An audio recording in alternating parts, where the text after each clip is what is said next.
Welcome back to my channel study with Akshita. तो आज हम 6वीं कक्षा की एक कहानी पढ़ेंगे जिसका शीर्षक है सांस सांस में बांस।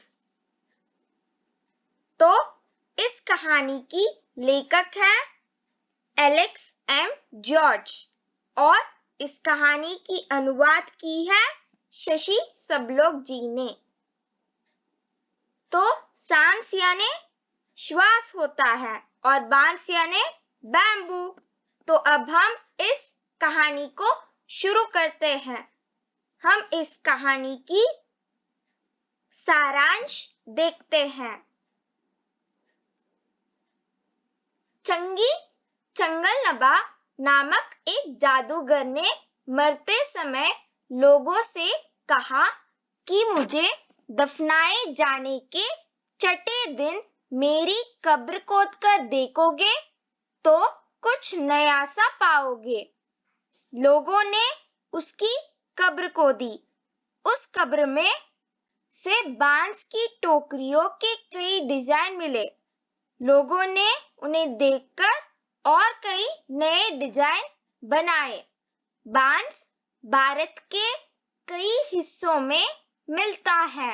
इन बांसों से कई कार्य किए जाते हैं, जैसे घर बनाना, चटाइयाँ, टोकरियाँ, फर्नीचर तथा सजावटी सामान। भारत के कई राज्यों में लोगों के भरण पोषण में बांस बहुत सहायक है। नागालैंड में रहने वाले लोग भी बांस की अनेक चीजें बनाते हैं। कहा जाता है कि बांस की बुनाई का रिश्ता उस समय से है जब लोग भोजन एकत्र यानी इकट्ठा या जमा करना शुरू किए। शायद लोगों ने भोजन इकट्ठा करने के लिए डलियानुमा चीजें बनाई होगी। असम में बांस की कपचियों से मछली पकड़ने के लिए जाल बनाते हैं। बांस की कपचियों को इस तरह बांधा जाता है कि वह शंकु का आकार का हो जाता है।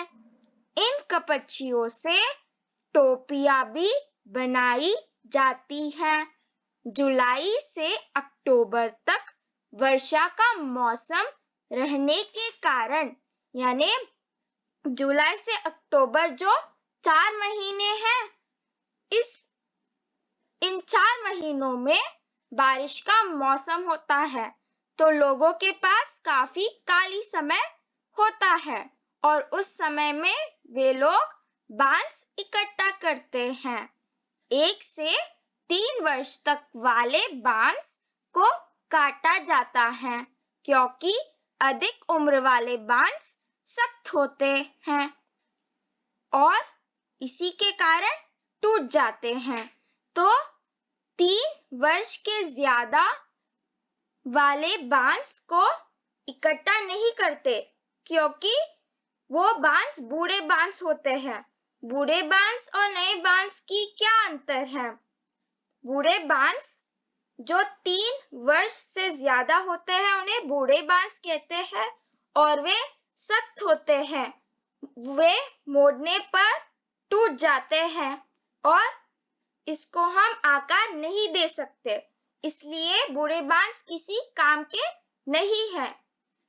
नए बांस मोड़ने पर वो मोड़ते हैं और हम उसे कुछ आकार दे सकते हैं। वस्तु बनाने के अनुसार कपचियां तैयार की जाती हैं।